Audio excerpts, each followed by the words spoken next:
We are a cause press. That's why it was started. Freedom's Journal, started by John Rushworth and Samuel Cornish. Reverend Samuel Cornish was the first black newspaper in this country, 1827.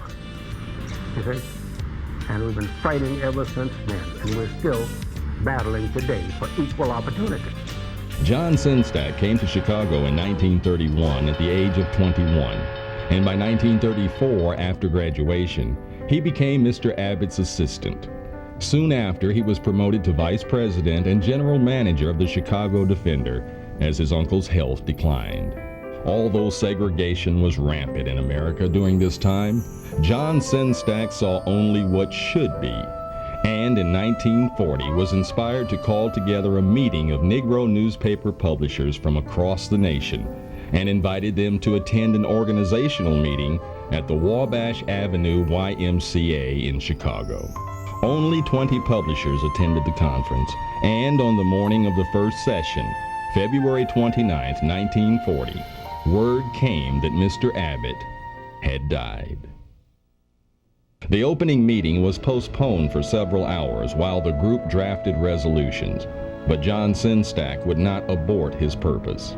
He reconvened the session that afternoon and continued outlining his plans and ideas to the gathering.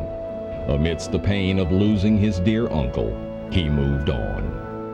The National Newspaper Publishers Association was born from that conference, but Sengstacke knew there were many publishers who sent representatives to that first meeting and did not attend themselves.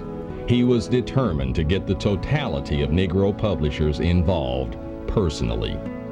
Soon afterwards, he called upon his good friend Mary McLeod Bethune, a confidant of Eleanor Roosevelt, to encourage President Roosevelt to meet with the newly formed NNPA at the White House. This move was successful in drawing all of the publishers to the organization, and the NNPA began moving forward. Under his leadership over the next few years, circulation of Negro newspapers grew to unprecedented levels, and for the first time, advertising swelled the columns of NNPA member papers. Sengstacke felt this was the way it should be, and he was determined to see that this was the way it was. This is one world. We are not an island unto ourselves here in the United States like years ago we used to be when it takes you 2 months to go to Europe. You see, you can get there in a few seconds.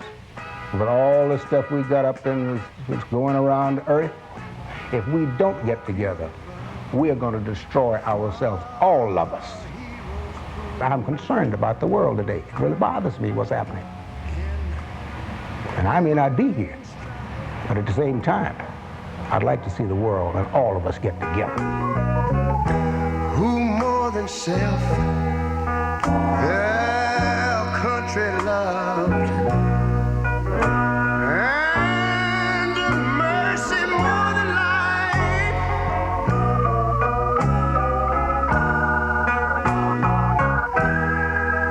America, America,